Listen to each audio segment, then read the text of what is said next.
7 sinais que revelam que você teve traumas na sua infância.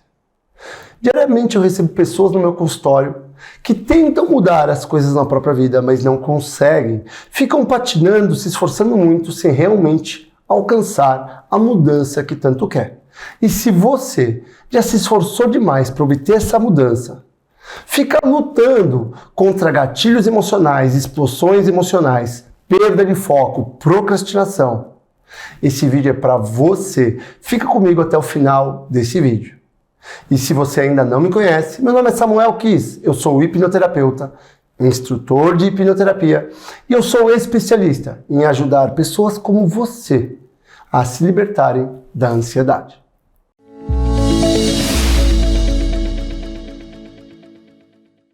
E se você então já acha que esse vídeo é bom, já sentiu que vai transformar sua vida, não esquece, se inscreve agora no canal, deixa a sua curtida e já compartilha com o máximo de pessoas, para que o YouTube entenda que esse vídeo é realmente relevante e pode ajudar milhões de pessoas. E o primeiro sinal que revela um trauma na sua infância são explosões frequentes de raiva e constante irritabilidade. Pessoas que sofreram com traumas na infância, que estão mal resolvidos, elas são como um fósforo pronto a queimar. São pessoas que por qualquer coisa explodem. Cala esse bico! Então imagine o seguinte cenário, uma pessoa que está dirigindo e simplesmente ela toma uma fechada de um cara de bicicleta, ou de um taxista, ou do ônibus, e ela solta aquela explosão, briga, xinga, ao ponto de se expor a algum risco. E o pior, de gerar uma bioquímica tão disfuncional que faz ela passar mal por horas sem ela menos perceber. Pessoas que vivem essas explosões frequentes simplesmente não conseguem ter relacionamentos saudáveis. E eu me lembro muito bem da minha infância, onde o meu apelido era Trovão ou Shrek. Ninguém era capaz de me entender. Eu carregava muita vontade de me expressar, mas não conseguia. Eu carregava muita vontade de falar dos meus desejos, mas não conseguia. E quando eu precisava falar um não, eu sentia culpa em falar não. E várias barreiras eram desrespeitadas. Ao ponto que eu ia acumulando uma coisa, acumulando outra coisa, e de repente eu explodia momentos depois com uma coisa que não fazia sentido. Eu explodia se algo dava errado, se a internet caía, eu explodia até mesmo se o meu refrigerante não tinha. Eu explodia com qualquer situação. E assim eu fui ficando cada vez mais solitário, cada vez mais isolado, porque no fundo, sempre que eu estava com pessoas, eu explodia. E sempre que eu estava sozinho, eu acabava me resguardando e me sentindo melhor. Porém, até a solidão também me fazia sofrer. E quanto mais sozinho eu ficava mais reativo e pronto para explodir.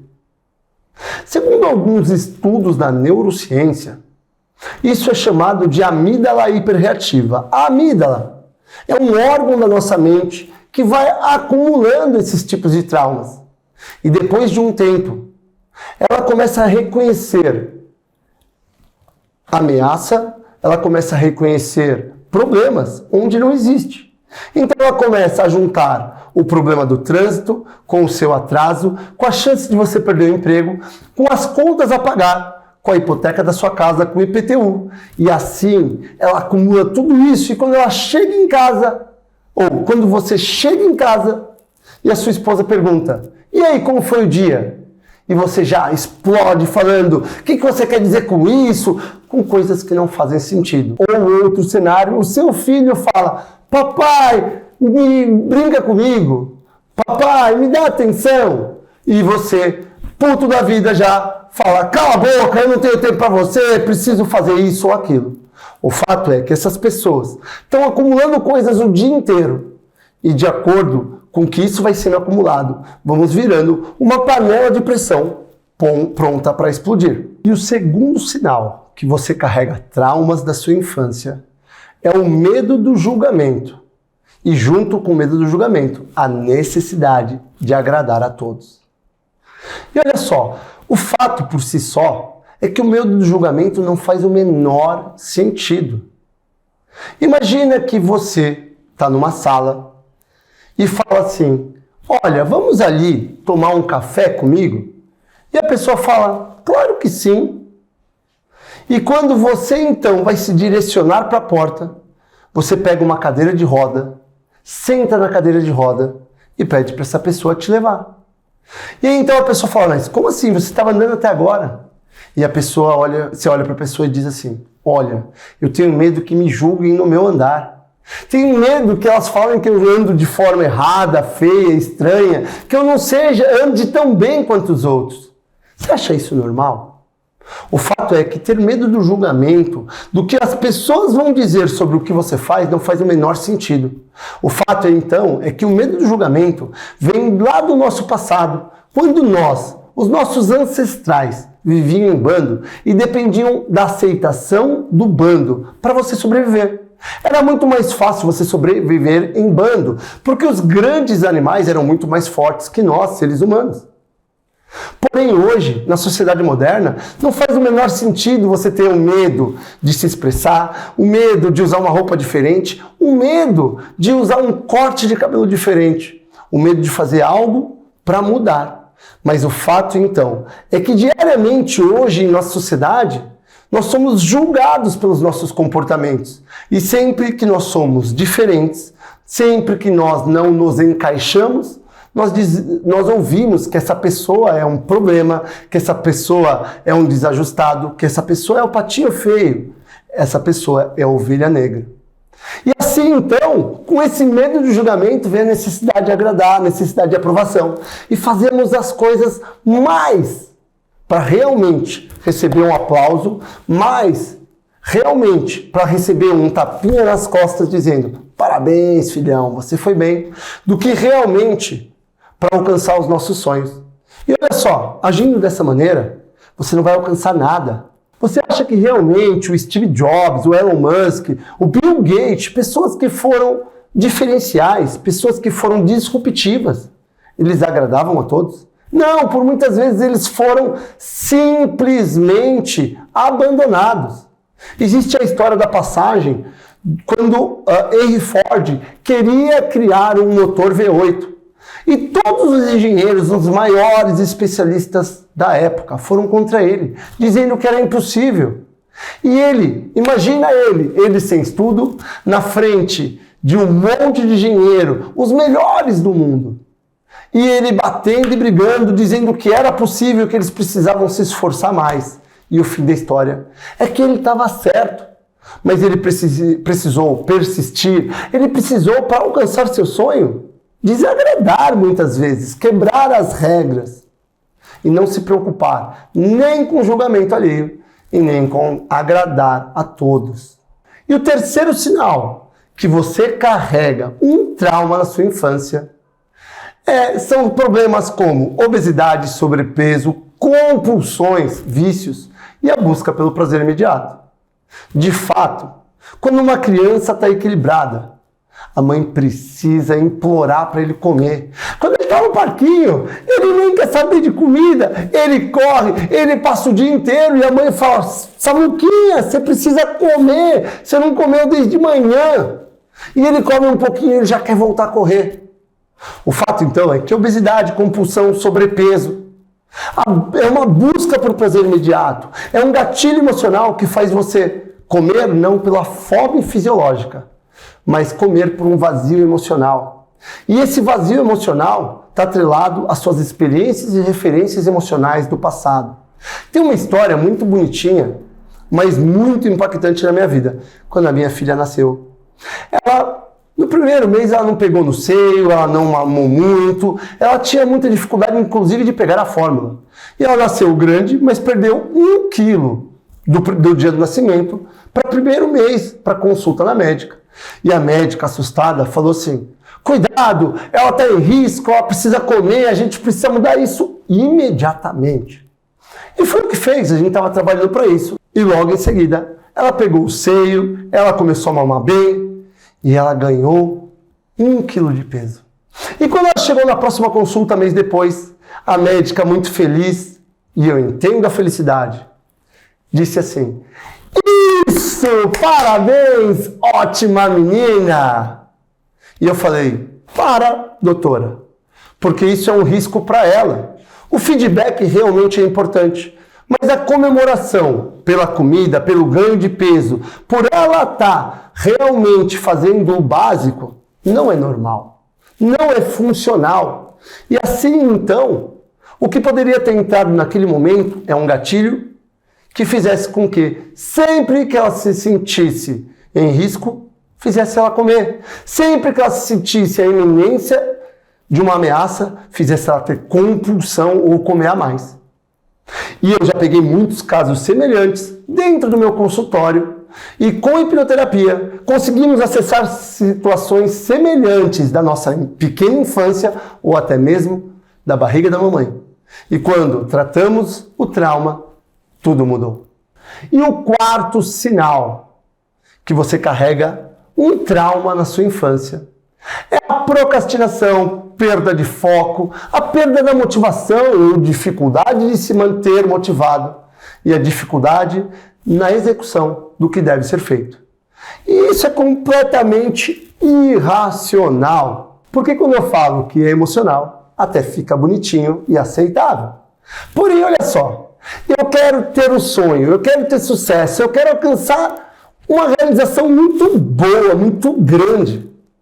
A lógica é que eu deveria direcionar todas as minhas forças em direção àquilo. Eu deveria pensar 24 horas por dia naquilo. Então, vou dar um exemplo. Olha só, na sua vida tem vários eventos que você direciona a sua energia 24 horas.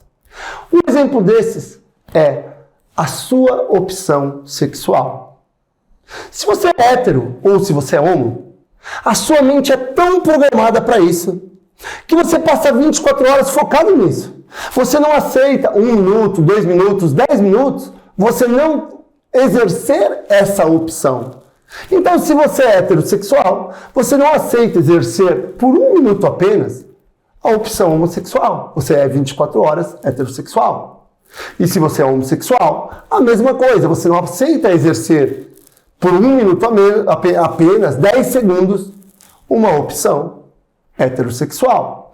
O fato é que quando nós temos programações disfuncionais que fazem com que o sucesso esteja desconstruído, o seu sonho esteja desconstruído, a sua felicidade esteja desconstruída, a sua mente, então, entende aquilo como ruim.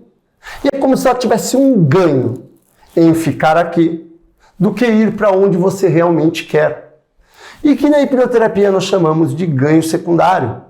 Ou seja, a procrastinação é o caminho mais rápido para você ficar aonde você está hoje. Então vamos pensar, Samuel, qual é a lógica? Qual é o ganho de eu ser ansioso? Vou contar um caso de um paciente que queria muito ter sucesso, mas sempre que ele buscava o sucesso, ele sentia uma dor interna, ele tinha uma ansiedade e aquele gatilho da motivação ia embora, ele procrastinava, ele perdia o foco e ele fazia as piores escolhas, as piores conexões. E quando nós fomos na terapia para os momentos de trauma, o que foi gravado na mente dele é que quando ele era pequenininho, ele morava na favela, e um dia ele chega para a mamãe e fala: mãe, me dá um carrinho. Ela fala: não tenho dinheiro. Mãe, me dá um doce. Não tenho dinheiro. E ele fala: mãe, que droga de vida. Quando eu crescer, eu vou ter muito dinheiro. Eu vou comprar tudo o que eu quiser. E ela, com muito amor e carinho, diz para ele: filho, abre a porta do barraco. Nós moramos na favela. E se você comprar tudo o que você quiser e ficar muito rico, o que vai acontecer é que eles vão vir aqui, vão queimar a gente vivo e vão roubar tudo que a gente tem. O fato é que não importa qual era a experiência da mãe, esse era o medo dela. E ela passou para ele. E assim, sempre que a mente dele buscava ter sucesso, buscava realizar, buscava agir em direção ao sonho, um gatilho emocional falava: é melhor você procrastinar, É melhor você perder o foco, é melhor você desmotivar e não construir nada do que realmente fazer a sua mãe passar uma dor muito grande. E assim a procrastinação era uma medida de defesa.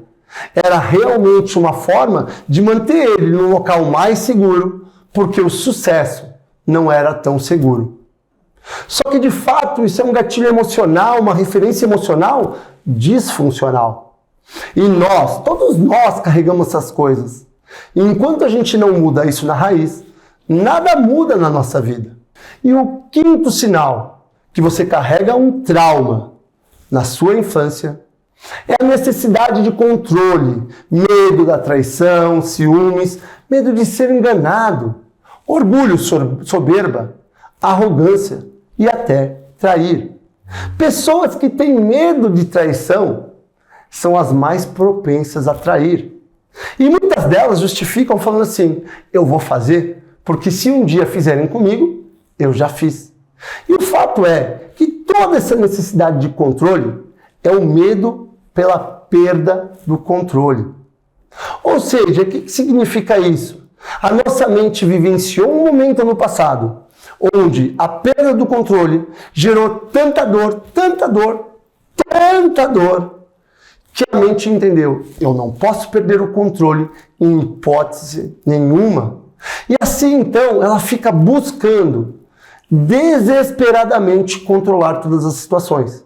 Porém, de fato, isso é completamente irracional. Nós não temos condição de controlar nada na nossa vida. E quando você conversa com pessoas de sucesso, atletas de sucesso, eles próprios comentam que eles não estavam no controle total da situação. Eram situações que abriam novas portas, que abriam novas situações, novas conexões e que geravam o sucesso. Ou seja, uma pessoa que tem necessidade de controle, ela simplesmente está fechando a porta de novas oportunidades. Ela está fechando a porta para novas conexões. O medo da traição ou a traição só diz que você carrega, então, feridas emocionais maltratadas e que enquanto você não realmente tratar isso, nada vai mudar.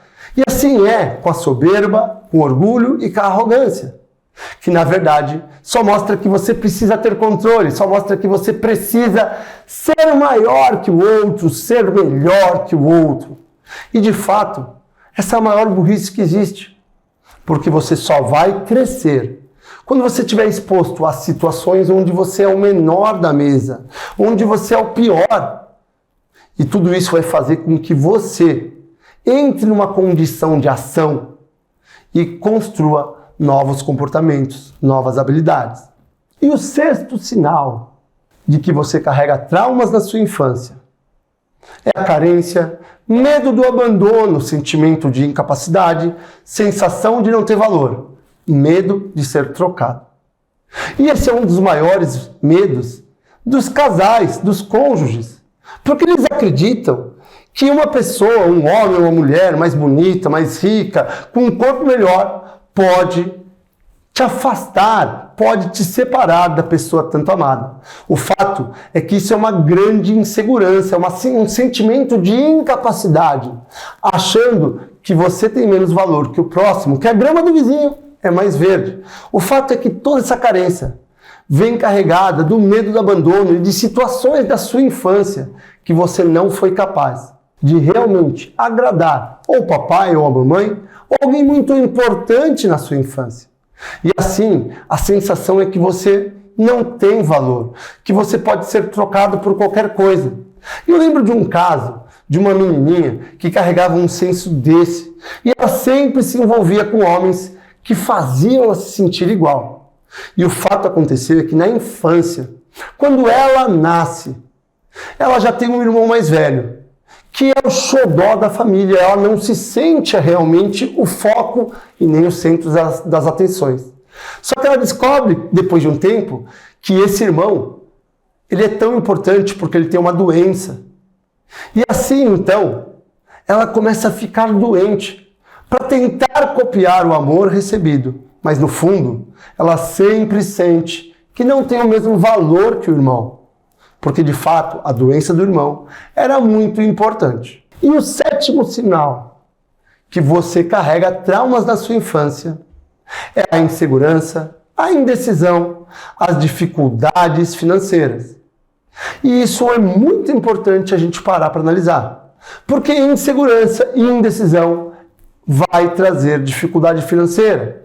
Os seus ganhos financeiros está atrelado, associado à sua capacidade de agir, à sua capacidade de tomar decisões assertivas, de se manter seguro, não irracionalmente, não de forma disfuncional, mas de se manter seguro e saber olhar para o passado e ver quais foram as suas melhores escolhas.